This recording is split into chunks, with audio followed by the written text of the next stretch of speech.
You don't struggle with love. You struggle with being real inside it. You say the right things. You show up. You try to be good.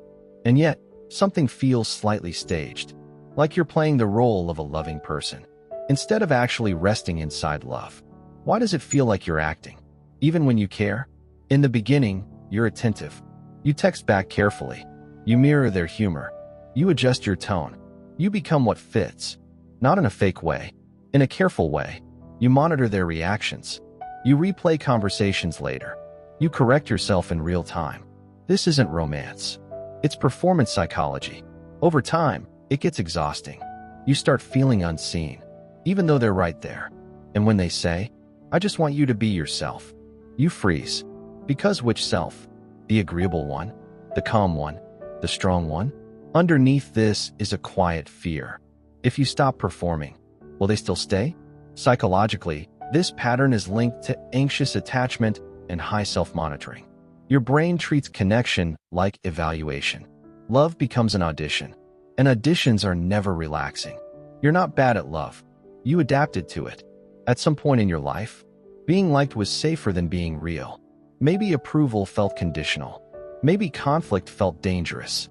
Maybe affection was inconsistent. So your brain learned something brilliant. Secure attachment comes from correct behavior.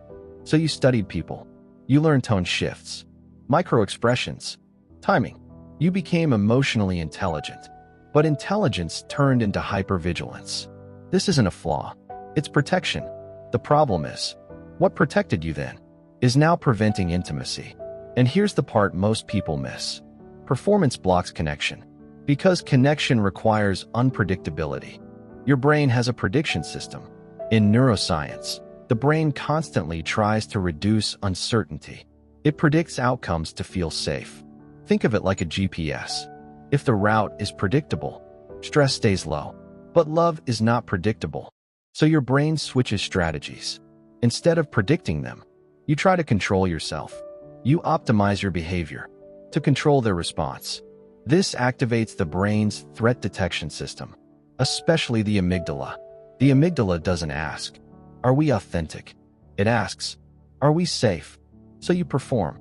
Because performance reduces uncertainty. Here's the mental model. Authenticity feels risky. Performance feels strategic. But performance keeps your nervous system slightly activated. Connection requires parasympathetic safety, the calm state where you don't need to calculate.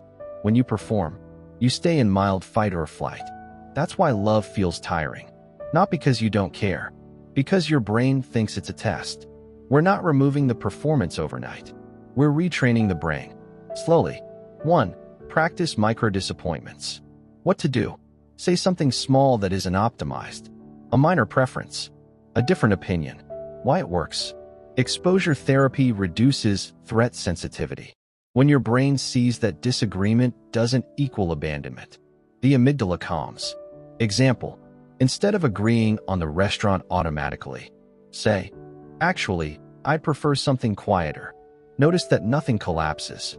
Your nervous system updates. 2. Stop pre-editing texts. What to do? Limit yourself to one reread before sending. Why it works. Over-editing reinforces the belief that safety depends on precision. Reducing editing interrupts the perfection reward loop in the brain's dopamine system. Example, you type something kind but slightly imperfect, and send it anyway. Your brain learns that connection survives imperfection. 3. Name one real emotion in real time. What to do? When you feel slightly off, say it gently. "Hey, I felt a bit distant earlier." Why it works. Labeling emotions activates the prefrontal cortex, which regulates emotional threat signals. This shifts you from performance mode to integration mode.